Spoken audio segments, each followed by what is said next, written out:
Hello student, स्वागत है आपका हमारे इस ऑनलाइन चैनल एजे क्लासरूम में। आज इस क्लास में हम लोग एक बहुत ही इंपॉर्टेंट टॉपिक पढ़ेंगे जिसका नाम है डायमेंशनल एनालिसिस। 11th के फिजिक्स में स्टार्टिंग के चैप्टर में ये सबसे इंपॉर्टेंट टॉपिक कहलाता है। तो लेट नहीं करते, स्टार्ट करते हैं, पढ़ते हैं डायमेंशन एनालिसिस के बारे में। तो बच्चों, हम लोग जानते हैं कि बहुत सारी फिजिकल क्वांटिटीज होती हैं, जैसे कि मास, लेंथ, टाइम, टेम्परेचर, विस्कोसिटी। ये डिफरेंट फिजिकल क्वांटिटीज हैं और जब इनको हम मेजर करते हैं और कहीं पर लिखते हैं या रिप्रेजेंट करते हैं तो फर्स्ट ऑफ ऑल उसका मैग्नीट्यूड भी लिखते हैं और साथ साथ उसका यूनिट भी लिखते हैं। जैसे मैं बात करूं अगर लेंथ की, तो लेंथ का यूनिट मीटर भी हो सकता है, सेंटीमीटर भी हो सकता है, मिलीमीटर भी हो सकता है। अब इस बेसिस पर क्या हुआ कि बहुत सारे मेजरमेंट सिस्टम बनाए गए, जैसे सीजीएस सिस्टम है, एमकेएस है, एफपीआई है, इस तरीके से बहुत सारे सिस्टम है। उसके साथ साथ एक डायमेंशन का भी सिस्टम बनाया गया कि जैसे 7 बेसिक फिजिकल क्वांटिटीज हैं और 7 बेसिक उनके यूनिट्स हैं, उसी तरीके से 7 बेसिक डायमेंशन भी है। तो आइए स्टार्ट करते हैं। तो ये रहा इसका definition. The dimension of the physical quantities are the powers which the fundamental quantities must be raised to represent that quantity completely. यानी किसी फिजिकल क्वांटिटीज को पूरी तरीके से रिप्रेजेंट करने के लिए साथ ही साथ उसके पावर के साथ हम इस डायमेंशन का इस्तेमाल करते हैं, यूज करते हैं। अच्छा, एक चीज और बात आती है डायमेंशन एनालिसिस की। तो एनालिसिस इसलिए कहा जाता है कि ये जो डायमेंशन एनालिसिस का जो एक पूरा प्रोसीजर है, इसका एप्लीकेशन में हम यहां तक पहुंचेंगे कि अगर मुझे कोई फिजिकल क्वांटिटीज पता हो जो कि दूसरे डिफिकल्ट फिजिकल क्वांटिटीज पर किस तरीके से डिपेंड कर रही है, अगर कोई मुझे ये बता दे तो मैं क्या करूंगा, मैं उसका एक फॉर्मूला, एक इक्वेशन भी डिराइव कर सकता हूं with the help of this dimension analysis procedure. तो लेट नहीं करते, स्टार्ट करते हैं। तो इस तरीके जैसे मैंने कहा कि 7 फिजिकल क्वांटिटीज हैं बेसिक, और उनके 7 बेसिक डायमेंशंस हैं। तो मैं बात करता हूं सबसे पहले डायमेंशंस ऑफ, अगर मैं बात करूं मास की, तो मास का अगर यूनिट की बात करें तो वो तो केजी है, लेकिन अगर मास के लिए हम बात करें इसके डायमेंशन क्या होता है, तो मास के जो डायमेंशन होगा उसको कैपिटल एम से रिप्रेजेंट करेंगे और इस तरीके से ब्रैकेट भी कर देंगे। ऐसे ही दूसरा हमारे पास क्या है, फर्स्ट है सेकेंड लेंथ। लेंथ के लिए हम क्या यूज करते हैं, कैपिटल एल। थर्ड जो बेसिक डायमेंशन है वो क्या है, टाइम। टाइम के लिए हम यूज करेंगे एस, सॉरी टी। उसके बाद फोर्थ इज टेम्परेचर। टेम्परेचर को हम रिप्रेजेंट करते हैं केल्विन के से, या किसी किसी को क्या आपको ये थीटा से भी मिल सकता है, तो कंफ्यूज नहीं होना हमें। उसके बाद देखिए ये 4 क्वांटिटीज हो गई। उसके बाद आता है इलेक्ट्रिक करंट। इलेक्ट्रिक करंट, अब करंट का जो यूनिट होता है वो एम्पियर होता है। देखिए मैं याद करने के लिए बता रहा हूं, एम्पियर होता है। तो ए जो उसका फर्स्ट लेटर है उसको लिख दीजिए, ये हो गया। उसके बाद देखिए ये 5 क्वांटिटीज हो गई। छठा का 6 क्वांटिटीज होता है ल्यूमिनियस इंटेंसिटी, जिसको हम रिप्रेजेंट करते हैं कैंडिला से, CD लिखते हैं। एंड 7 क्या होता है, अमाउंट ऑफ सब्सटेंस, यानी कोई मटेरियल है वो कितना अमाउंट में है, क्वांटिटीज की बात की जा रही है, ठीक है। उसके क्वांटिटीज की बात करी है कि वो कितना मटेरियल में है, तो इसको रिप्रेजेंट करते हैं मोल से, MOL लिख देते हैं। तो देखिए ये 7 बेसिक डायमेंशन है, ये उसी तरीके से है जैसे 7 बेसिक यूनिट्स होती हैं। अच्छा, साथ ही साथ हमने 2 ऑक्सिलरी डायमेंशन अलग से पढ़े हुए हैं। जैसे मैं बात करूं 8 एंड 9, ये 7 के बाद 2 अलग से होते हैं। कौन सा होता है, plane angle and second is solid angle. अब देखिए यहां पर ये बहुत इंपॉर्टेंट टॉपिक, इसको समझिएगा, यहां पर इससे क्वेश्चन भी बनते हैं। प्लेन एंगल की बात की जाए तो किसी दो लाइन के बीच में बनने वाला एंगल क्या होगा, प्लेन एंगल होगा। अब किसी दो लाइन का मतलब यह है कि वो दो लाइन किसी एक प्लेन में होगी, है ना। प्लेन समझते हैं एक्स वाई और जेड एक्सिस होता है, तो किसी दो एक्सिस के बीच में जो एरिया होता है वो एक प्लेन होता है। जैसे ये बोर्ड एक प्लेन है ना, जैसे ये वाली वॉल या जो है छत है वो क्या है, अलग प्लेन है। उसी तरीके से किसी प्लेन में जो दो लाइन के बीच में एंगल बनेगा वो कहलाएगा प्लेन एंगल, वो कहलाएगा प्लेन एंगल। और दूसरी बात करें अगर सॉलिड एंगल की बात, तो सॉलिड एंगल जो होता है वो 3 डायमेंशनल एंगल होता है। उसको आप ऐसे समझिए कि जैसे आपने अम्ब्रेला लिया, छतरी, आपने उसकी रॉड लिया और ऊपर से क्या है, छतरी। अब मैंने जहां जो सबसे लोवेस्ट पॉइंट है इस रॉड का, और ये जो छतरी है पूरा, ये जो एरिया है, ये पूरा एरिया, पूरा सर्कुलर एरिया इस पॉइंट पर एक सॉलिड एंगल बना रहा होगा, यहां से इस तरीके से। ये इसको आप ऐसे भी समझ सकते हैं, जैसे हम आइसक्रीम खाते हैं, कोन का आइसक्रीम, तो जो शॉर्टेस्ट पॉइंट होता है, लोएस्ट पॉइंट, उस पर क्या होता है, एक एंगल सबटेंड होता है। उस एंगल को कहते हैं क्या, सॉलिड एंगल। तो एक चीज हमें याद रखना है कि प्लेन एंगल और सॉलिड एंगल, इन दोनों का यूनिट तो होता है, दोनों का यूनिट होता है, लेकिन इनका डायमेंशन नहीं होता। यानी इसका यूनिट की अगर मैं बात करूं, मैं इनका अगर यहाँ पर यूनिट लिख दूं, तो ये इसका यूनिट होता है रेडियन और इसका यूनिट होता है स्टेडियन, ठीक है। लेकिन इन दोनों का डायमेंशन नहीं होता। तो क्वेश्चन में कभी पूछ सकते हैं कि उन्होंने ऑप्शन में दे दिया कि आप नीचे बताइए इन द फॉलोइंग किसका जो है इसमें डायमेंशन नहीं होता है, तो उसमें उन्होंने या तो सॉलिड एंगल लिख दिया या तो प्लेन एंगल लिख दिया। तो हमें इस बात को ध्यान रखना है ना, कि ये 2 पॉइंट बहुत ही इंपॉर्टेंट है। तो अभी हम लोगों ने क्या सीखा, 7 बेसिक फिजिकल क्वांटिटीज और 2 एक्स्ट्रा क्वांटिटीज पढ़ा, जिनका हम क्या जानते हैं, इस तरीके से डायमेंशन में उसको रिप्रेजेंट करते हैं। आप नोट कर लीजिए, फिर मैं आगे बढ़ता हूं। चलिए तो हम लोग आगे बढ़ते हैं। तो अभी हम लोगों ने क्या सीखा कि 7 बेसिक्स जो फिजिकल क्वांटिटीज होती है उनका डायमेंशन। अब इन 7 बेसिक जो डायमेंशन है, इनसे हम बाकी फिजिकल क्वांटिटीज का डायमेंशन को डिराइव करते हैं। ये वैसी है जैसे यूनिट में हम लोगों ने पढ़ रखा है, ठीक है। जैसे मैं बात करूं अगर वेलोसिटी का, तो डायमेंशन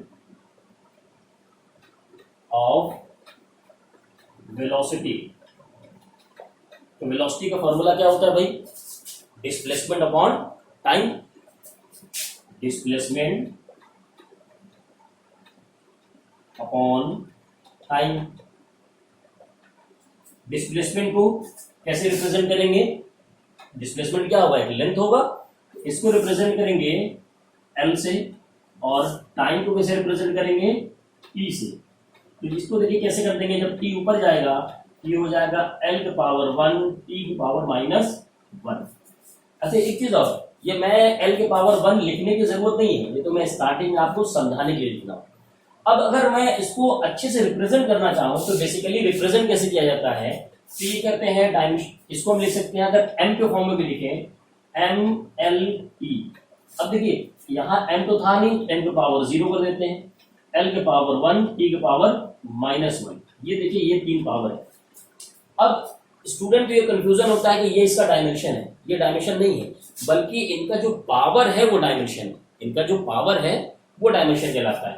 तो डायमेंशंस ऑफ, आप आंसर में ऐसे लिखेंगे, डायमेंशंस ऑफ वेलोसिटी क्या होगा, 0 1 -1। किसके टर्म में फाइंड किया गया, MLT के टर्म में। ये हमारा आंसर होगा। अगर मुझे आंसर लिखना होगा तो मैं इस तरीके से आंसर लिखूंगा। आइए एक और एग्जांपल देखते हैं। मान लीजिए मुझे एक्सेलरेशन का फाइंड करना है, एक्सेलरेशन का। देखिए अब डायमेंशन फाइंड करने के लिए हमें उसका फॉर्मूला पता होना चाहिए, है ना। अगर हम फॉर्मूला नहीं पता कर पा रहे हैं तो हम डायमेंशन नहीं फाइंड कर पाएंगे। देखिए एक्सेलरेशन क्या होता है, change in velocity upon change in time. क्या होता है, चेंज इन टाइम, यानी delta V upon delta T।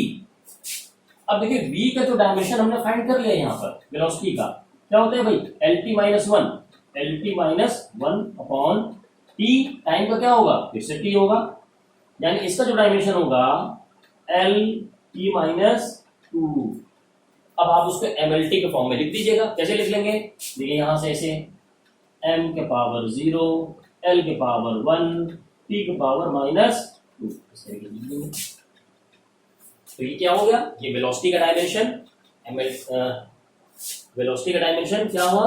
L T minus 1 और एक्सीलरेशन का डायमेंशन एल टी माइनस 2। ये हमें एकदम टिप पर याद होने चाहिए। जैसे मैं एक और डायमेंशन करते हैं, चलिए फोर्स का फाइंड कर लेते हैं। फोर्स का तो क्या होता है भाई? फोर्स का डायमेंशन मास इनटू एक्सीलरेशन, ये फॉर्मूला होता है। फॉर्मूला अगर याद है तो आप किसी भी फिजिकल क्वांटिटीज का डायमेंशन फाइंड कर सकते हैं। जैसे मास का क्या होगा भाई? m इनटू एक्सीलरेशन, अभी फाइंड किया एल टी माइनस 2, ये हो गया एल टी माइनस 2। देखिए बहुत इजी है। फोर्स का डायमेंशन क्या हो गया? L T minus 2। खासकर फोर्स का जरूर याद कर लीजिए, है ना, क्योंकि फोर्स का बहुत ज्यादा यूटिलाइजेशन मिलेगा आगे। जैसे अगर मैं बात करूं एक और इसका लिख लें, चलो मोमेंटम तो फोर्स इनटू वेलोसिटी एम भी होगा। तो फोर्स इनटू, सॉरी ये गलत हो गया, मोमेंटम, हम मूवमेंट की बात कर रहे थे। मूवमेंट में क्या होगा? फोर्स इनटू डिस्प्लेसमेंट, ये होगा। तो फोर्स का भी हमने फाइंड किया क्या? M L T minus 2 into displacement कितना होगा? एल, डिस्प्लेसमेंट लेंथ में मेजर होगा। अब देखिए यहां से एल के पावर 1, एल के पावर 1 अगर मल्टीप्लाई कर देंगे तो ये हो जाएगा M L square T minus 2।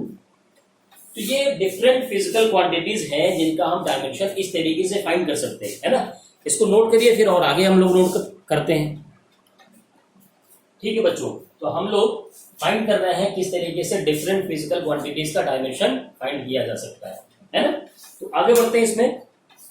मान लीजिए अभी हमने मोमेंट की बात किया। अच्छा, पूछ लिया जाए मोमेंटम, जो अभी डिस्कस हो रहा था मोमेंटम का, तो क्या होता है भाई? मास इनटू वेलोसिटी, यानी m इंटू वी। तो मास का क्या होगा? m और वेलोसिटी एल टी माइनस 1। देखो ये छोटे छोटे डायमेंशन है ना, हमें याद करने पड़ेंगे। याद कर लेंगे बहुत आसानी से सॉल्व करने लगेंगे। आगे देखते हैं इसमें और क्या कर सकते हैं। मोमेंट के बाद, मोमेंटम के बाद मान लीजिए अच्छा वर्क ले लिया हमने। चलो वर्क क्या होता है? Force into displacement. अब फोर्स का देखो फिर यूटिलाइजेशन यहां पर है। फोर्स से क्या होगा? M L T minus 2 into displacement यानी लेंथ। तो यहां क्या होगा? एम एल स्क्वायर हो गया टी के पावर माइनस 2, ये आ गया। अब देखो वर्क का जो डायमेंशन होगा वो होगा M L square T minus 2। अच्छा एक बात बताओ, वर्क का जो यूनिट होता है वो क्या होता है? जूल। अगर इसके यूनिट की बात करें, ये होता है जूल। और यही यूनिट किसका होता है? एनर्जी का भी होता है। चाहे कोई एनर्जी हो, thermal energy, mechanical energy, kinetic energy, potential energy, कोई भी एनर्जी हो, सबका जो यूनिट क्या होगा? वो जूल होगा। तो जिसका यूनिट सेम है उसका डायमेंशन भी सेम होगा। यानी एनर्जी का जो dimension M L square T minus 2 ही होगा, जो डायमेंशन वर्क का हमने फाइंड किया है। तो जो डायमेंशन वर्क का है वही डायमेंशन एनर्जी का भी होगा। ठीक है, इज इट क्लियर? आगे बढ़ते हैं। अब देखो एक है प्रेशर। चलो प्रेशर का फाइंड करते हैं। Force upon area. फोर्स से क्या होगा? M L T minus 2। देखो ये याद है एकदम। फोर्स एरिया, अब एरिया में देखो दो लेंथ हो गई। जैसे मान लो जी ये रेक्टेंगल है, तो इसका एरिया अगर फाइंड करना हो तो ये साइड और ये साइड तो मल्टीप्लाई करोगे, तो दो साइड क्या हुए? मल्टीप्लाई हो रहे हैं। यानी एल इंटू एल कितना होगा? L square. एरिया कितना होगा? L square. अब इस एल को ऊपर लेके जाएंगे तो पावर माइनस 2 होगा, और इस एल का पावर प्लस 1 है, तो क्या बचेगा यहाँ? यहाँ आ जाएगा ml के पावर -1 t के पावर -2। यह आ गया हमारा डायमेंशन किसका, प्रेशर का।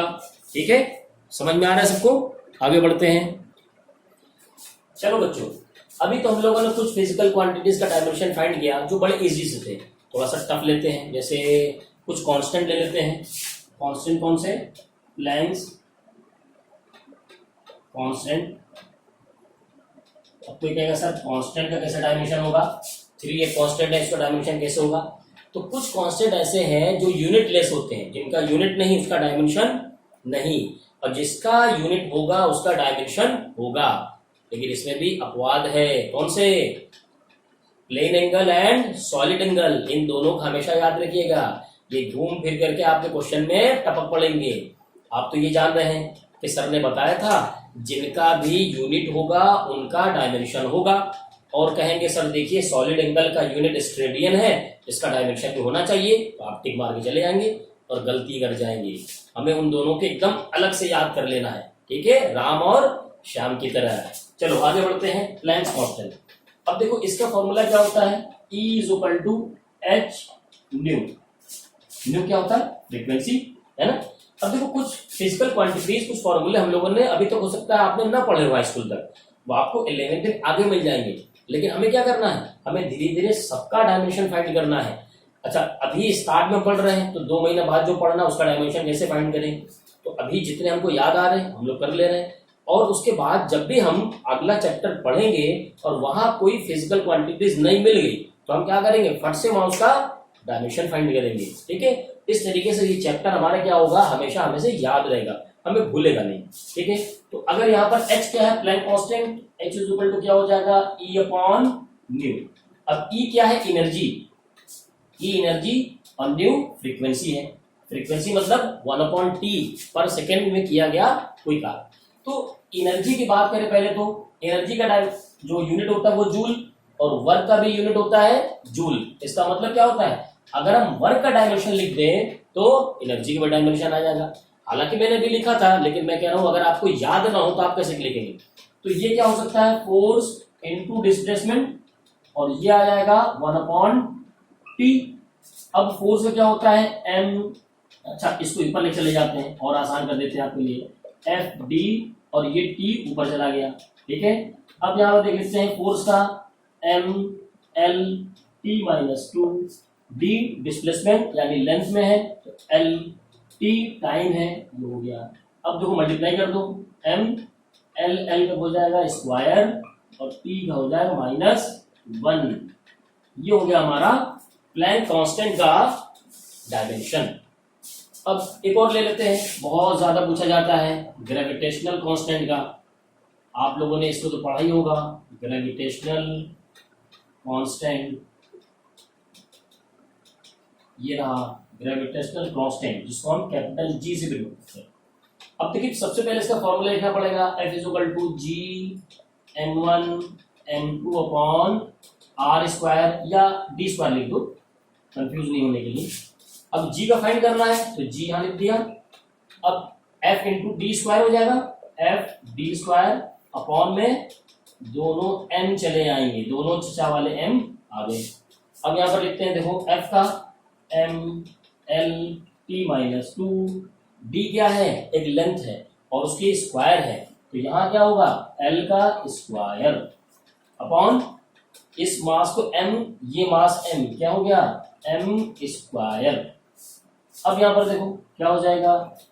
m की पावर 1 है और यहाँ m की पावर 2 है, जब ऊपर जाएगा तो m की पावर -2 हो जाएगा, तो m की पावर +1 इंटू m की पावर -2 क्या बचेगा?